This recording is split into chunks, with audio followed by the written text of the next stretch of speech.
Good afternoon, my YouTube friends and family. I just want to make a really short video and brag on Milwaukee's warranty. This 15 gauge nail gun, this is a brand spanking new one.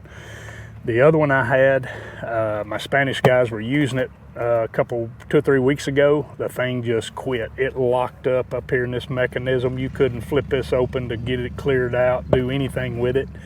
I took it to my local Milwaukee dealer. They sent it in. They said they warranted it, sent me a brand spanking new one.